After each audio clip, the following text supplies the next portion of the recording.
Hello my fellow gods and goddesses, welcome back to my channel. My name is Heather and today we are doing my top 5 underrated books of 2019.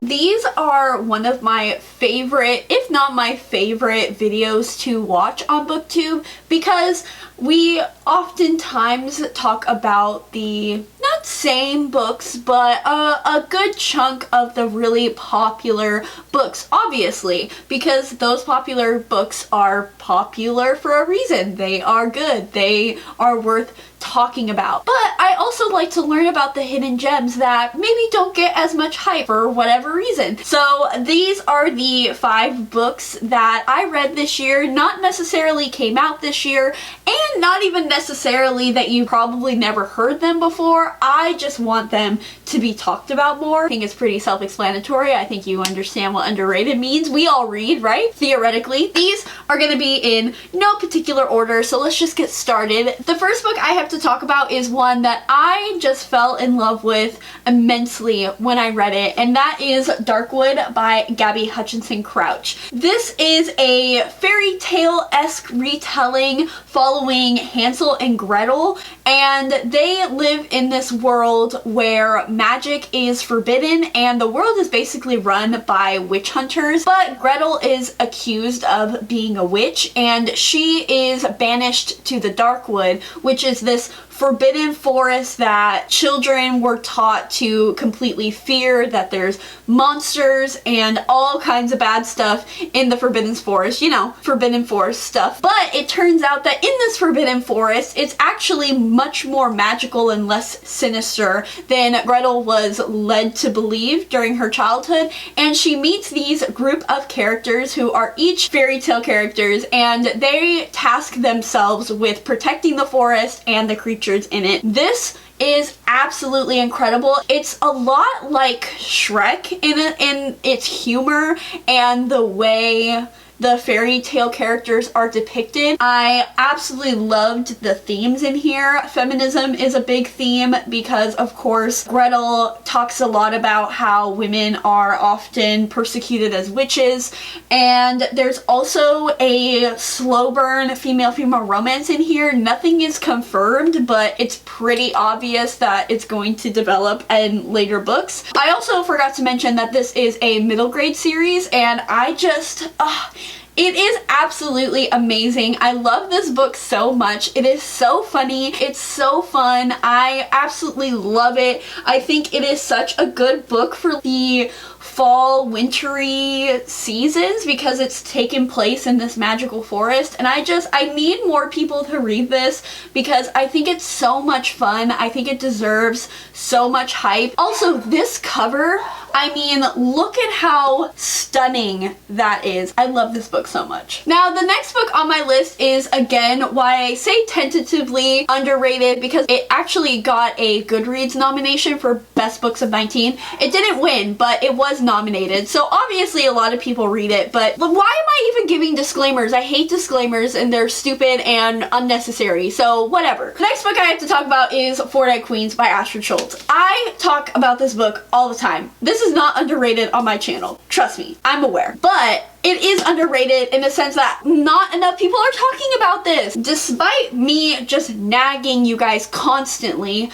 clearly I need to come up with a different method because it's not working all that well. This is a fantasy sci-fi-esque story taking place on this country of Quadara, and this country is divided up into 4 quadrants, and each of the 4 quadrants is ruled by a queen. And then we follow each of the perspective of the 4 queens, and we also follow a 5th perspective of a mercenary thief, not mercenary, like a thief, kind of rogue-esque character who has consumed these memory chips, and this is kind of where the sci-fi element comes in. These memory chips are able to, as you kind of can guess by the name, store a person's memories, and the chips that she ingests show the murder of the be for Queens. So she is now caught up in this murder mystery, but it's also like very political intrigue. There's some romance in here. There's a female-female romance in here, actually. It's so good. It's just very, very fast-paced. This is a standalone, a fantasy sci-fi novel, which I just love standalone books so much. Clearly my lack of attention span is probably the reason for it, but I just love that this was so fast-paced. It was so intriguing, so different. The plot twists in here are great. It's just a really great book if you're looking for something different, something new, something fast-paced. I just love the queen trope too, so that is also part of my enjoyment of it, and I just think it's a really great book that deserves more hype. The next book I have to talk about is Beast Made of Night by Tochi Onyebuchi. This one is one that didn't come out this year, but I did want to include it in this list because once I read it, I was just appalled by the lack of people talking about this because it was phenomenal. This is a West African inspired fantasy which follows our main character Taj, and he is a Aki, and these Aki are sin eaters is the best way I could describe it. This world values purity and lack of sin, and in this world sins are clearly displayed on your skin as tattoos. So once a, let's say an aristocrat does something that isn't exactly honorable, they can just hire an Aki to take on the sin of what they did and the guilt and all of that that goes with them, and then it shows up on their skin. This world was just so interesting. I just loved the magic system. I loved the political atmosphere of it and the social commentary. The Aki are the lowest of the low, despite them being the reason that the royalty and the aristocrats are seemingly pure. In addition to being quite a humorous fantasy, it's not like humorous, but there is some comic relief in the book, and it's just such a fun time in its entertainment, and I just think it deserves more hype. This is the first book in a duology, which I haven't read the second book yet, but I really need to get to it soon because I really enjoyed this book. The next book I have to talk about is Let's Call It a Doomsday by Katie Henry. This is Katie Henry's sophomore novel. She is also the author of Heretics Anonymous, which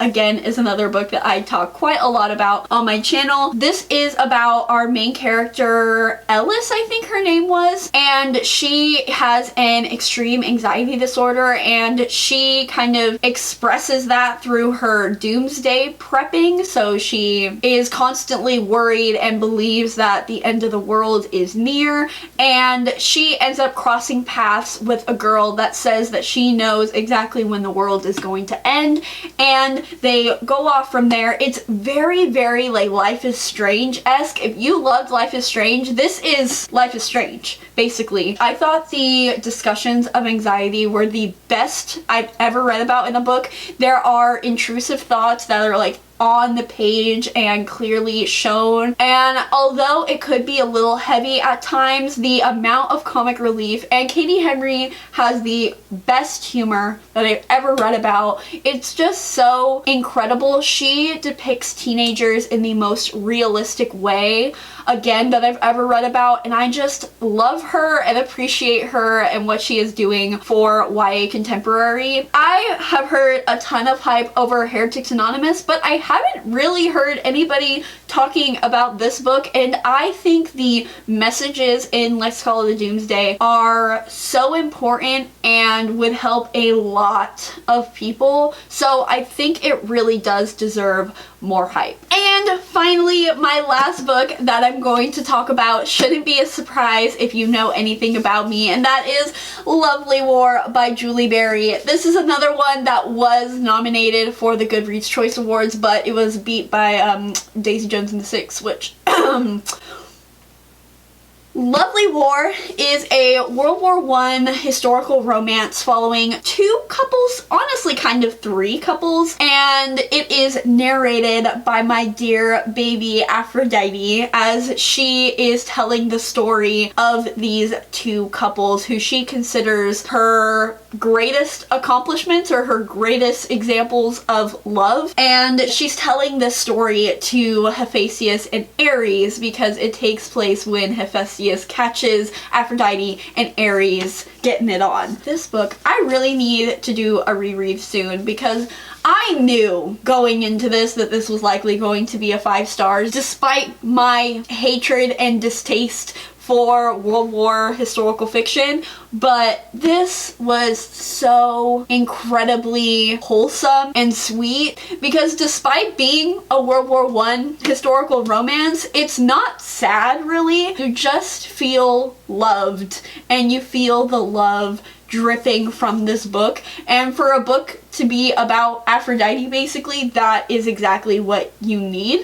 And I thought the way Julie Berry wrote Aphrodite was brilliant. Like, it felt like Aphrodite was actually narrating the story, and it's just so good. It is so good. If you have any trepidations about this genre or just anything at all, just ignore whatever you're thinking and all negative thoughts and just read this, because I promise it is worth it. It is so good. It is so sweet. It's just lovely. It's lovely. Okay, so just read it and love it and appreciate it and worship Aphrodite because that's what she deserves. Alright you guys, so that is the end of this video. Please let me know down below what your top underrated book of 2019 is. If you like this video, make sure to like and subscribe. I am posting every single day in the last 2 weeks of December, so you don't want to miss out on my end of the year videos.